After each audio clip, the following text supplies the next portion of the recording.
ਮੇਰੀ ਭਾਬੀ ਮੇਰੇ ਭਰਾ ਦੇ ਕਮਰੇ ਵਿੱਚ ਅਕਸਰ ਨਹੀਂ ਸੌਂਦੀ ਸੀ। ਜੇ ਉਹ ਕਿਸੇ ਰਾਤ ਭਰਾ ਦੇ ਕਮਰੇ ਵਿੱਚ ਸੌਂਦੀ ਸੀ ਤਾਂ ਅਗਲੀ ਸਵੇਰ ਭਾਬੀ ਰੋਂਦੇ-ਰੋਂਦੇ ਬਾਹਰ ਨਿਕਲਦੀ। ਇੱਕ ਦਿਨ ਭਾਬੀ ਸੁੱਤੀ ਪਈ ਸੀ, ਉਦੋਂ ਮੈਂ ਭਾਬੀ ਦੀ ਚੁੰਨੀ ਲੈ ਕੇ ਆਪਣੇ ਭਰਾ ਦੇ ਕਮਰੇ ਵਿੱਚ ਚਲੀ ਗਈ। ਫਿਰ ਜੋ ਭਰਾ ਨੇ ਭਾਬੀ ਸਮਝ ਕੇ ਮੇਰੇ ਨਾਲ ਕੀਤਾ, ਉਹ ਸੁਣ ਕੇ ਤਾਂ ਤੁਹਾਡੇ ਹੋਸ਼ ਉੱਡ ਜਾਣਗੇ। ਮੇਰੀ ਅੱਖ ਖੁੱਲ੍ਹੀ ਤਾਂ ਮੈਂ ਭਾਬੀ ਨੂੰ ਸਿਸਕਦੇ ਹੋਏ ਦੇਖਿਆ। ਉਹ ਮੇਰੇ ਬਿਸਤਰੇ ਦੇ ਕੋਲ ਬੈਠੀ ਬੁਰੀ ਤਰ੍ਹਾਂ ਰੋ ਰਹੀ ਸੀ। ਮੈਂ ਆਪਣਾ ਮਾਂ-ਪਿਓ ਤਾਂ ਕਦੇ ਦੇਖਿਆ ਨਹੀਂ ਸੀ, ਕਿਉਂਕਿ ਮੇਰੇ ਪੈਦਾ ਹੋਣ ਦੇ 3 ਸਾਲ ਬਾਅਦ ਉਹ ਦੋਨੋਂ ਇੱਕ ਕਾਰ ਐਕਸੀਡੈਂਟ ਵਿੱਚ ਮਾਰੇ ਗਏ ਸਨ।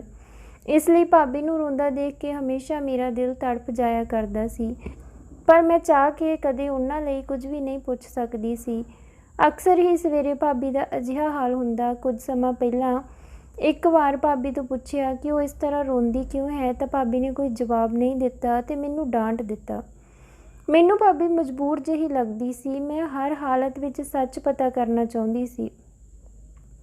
ਭਾਬੀ ਤਾਂ ਅਕਸਰ ਕਮਰੇ ਵਿੱਚੋਂ ਰੋਂਦੀ ਹੋਈ ਹੀ ਨਿਕਲਦੀ ਸੀ, ਪਰ ਭਰਾ ਦੇ ਚਿਹਰੇ 'ਤੇ ਹਲਕੀ ਮੁਸਕਰਾਹਟ ਹੁੰਦੀ ਸੀ। ਹੁਣ ਮੈਨੂੰ ਭਾਬੀ 'ਤੇ ਤਰਸ ਜਿਹਾ ਆਉਣ ਲੱਗਿਆ ਸੀ। ਮੈਂ ਹਰ ਵਕਤ ਭਾਬੀ ਬਾਰੇ ਸੋਚਦੀ ਰਹਿੰਦੀ। ਉਹ ਮੇਰੇ ਭਰਾ ਤੋਂ ਡਰਦੀ ਰਹਿੰਦੀ ਸੀ। ਮੇਰਾ ਭਰਾ ਭਾਬੀ ਨੂੰ ਕਈ ਵਾਰ ਧੱਕੇ ਨਾਲ ਆਪਣੇ ਕਮਰੇ ਵਿੱਚ ਲੈ ਜਾਂਦਾ। ਮੇਰੇ ਸਾਹਮਣੇ ਤਾਂ ਉਹ ਭਾਬੀ ਨਾਲ ਪਿਆਰ ਨਾਲ ਪੇਸ਼ ਆਉਂਦਾ। ਘਰ ਦੇ ਮਾਹੌਲ ਨੇ ਮੈਨੂੰ ਬਹੁਤ ਪਰੇਸ਼ਾਨ ਕਰ ਦਿੱਤਾ ਸੀ।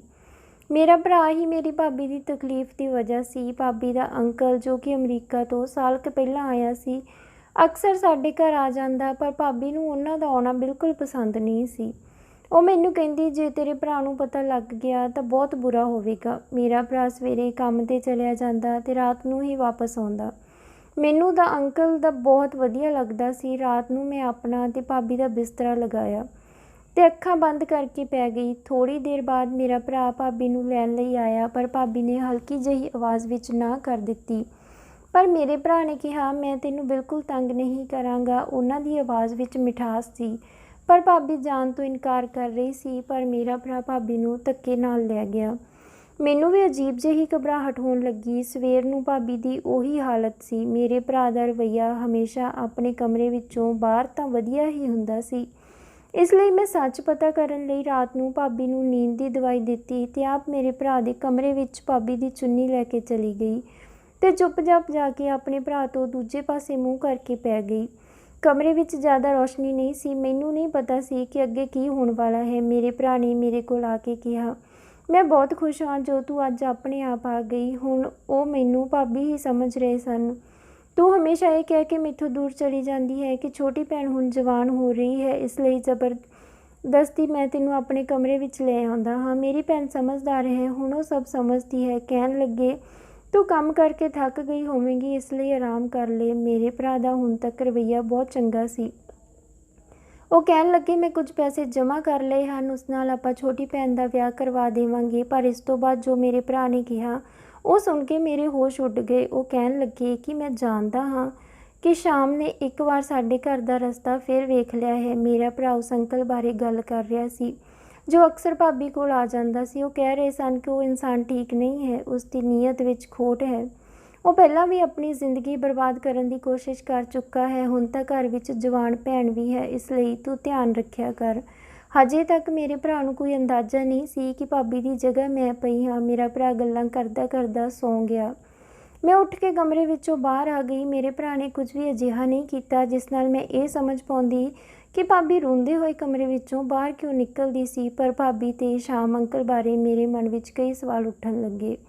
ਸਵੇਰੇ ਭਰਾ ਦਾ ਰਵੱਈਆ ਪਹਿਲਾਂ ਵਾਂਗ ਹੀ ਨੋਰਮਲ ਸੀ। ਉਹ ਕੰਮ 'ਤੇ ਚਲੇ ਗਏ ਤੇ ਮੈਂ ਵੀ ਪੜ੍ਹਨ ਚਲੀ ਗਈ। ਪਰ ਜਦੋਂ ਮੈਂ ਵਾਪਸ ਆਈ ਤਾਂ ਬਾਹਰ ਸ਼ਾਮ ਅੰਕਲ ਦੀ ਕਾਰ ਖੜੀ ਸੀ। ਮੈਂ ਚੋਰਾਂ ਦੀ ਤਰ੍ਹਾਂ ਦੱਬੇ ਪੈਰੀ ਘਰ ਅੰਦਰ ਦਾਖਲ ਹੋਈ। ਭਾਬੀ ਤੇ ਅੰਕਲ ਮੇਰੇ ਕਮਰੇ ਵਿੱਚ ਬੈਠੇ ਗੱਲਾਂ ਕਰ ਰਹੇ ਸਨ। ਉਹਨਾਂ ਨੂੰ ਮੇਰੇ ਆਉਣ ਦਾ ਪਤਾ ਨਾ ਚੱਲਿਆ।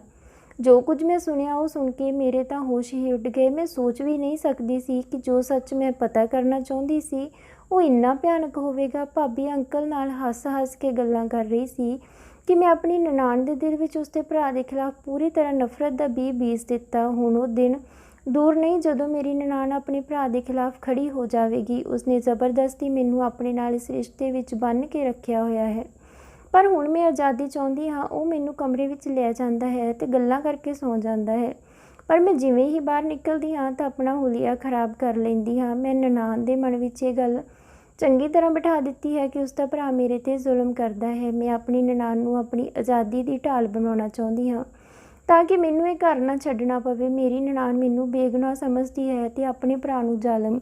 ਬਸ ਹੁਣ ਤੂੰ ਪਹਿਲਾਂ ਦੀ ਤਰ੍ਹਾਂ ਮੈਨੂੰ ਛੱਡ ਕੇ ਨਾ ਜਾਵੀਂ। ਉਸ ਵੇਲੇ ਤਾਂ ਮੇਰੇ ਪਤੀ ਨੇ ਮੈਨੂੰ ਮਾफ़ ਕਰਕੇ ਅਪਣਾ ਲਿਆ।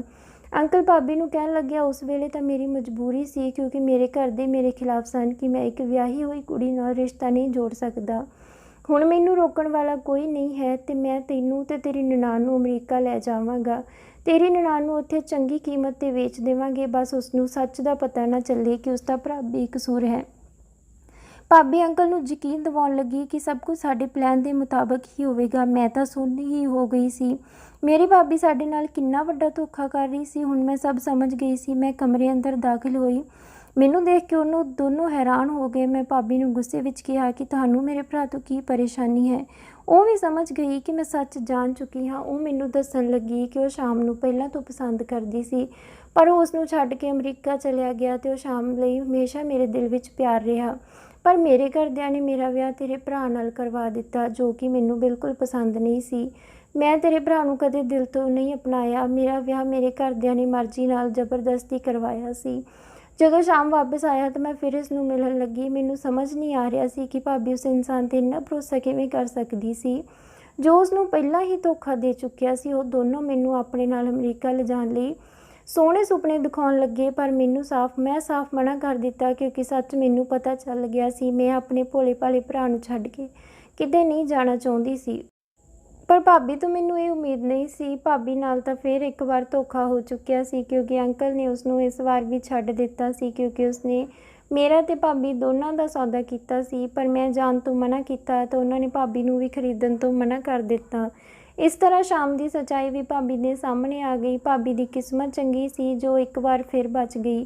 ਹੁਣ ਉਸ ਨੂੰ ਆਪਣੀਆਂ ਗਲਤੀਆਂ ਦਾ ਅਹਿਸਾਸ ਹੋ ਗਿਆ ਸੀ। ਮੇਰਾ ਭਰਾ ਇੰਨਾ ਚੰਗਾ ਅਤੇ ਭੋਲਾ ਸੀ ਕਿ ਉਸਨੇ ਭਾਬੀ ਨੂੰ ਇੱਕ ਵਾਰ ਫਿਰ ਮਾफ़ ਕਰ ਦਿੱਤਾ ਸੀ।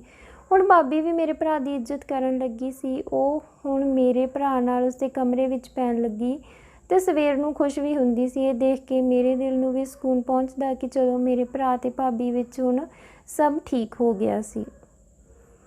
ਤਾਂ ਦੋਸਤੋ, ਇਹ ਸੀ ਅੱਜ ਦੀ ਕਹਾਣੀ। ਉਮੀਦ ਕਰਦੇ ਹਾਂ ਤੁਹਾਨੂੰ ਕਹਾਣੀ ਪਸੰਦ ਆਈ ਹੋਵੇਗੀ। ਤਾਂ ਵੀਡੀਓ ਨੂੰ ਲਾਈਕ ਅਤੇ ਸ਼ੇਅਰ ਜ਼ਰੂਰ ਕਰ ਦਿਓ ਅਤੇ ਚੈਨਲ ਨੂੰ ਵੀ ਜ਼ਰੂਰ ਸਬਸਕ੍ਰਾਈਬ ਕਰਿਓ।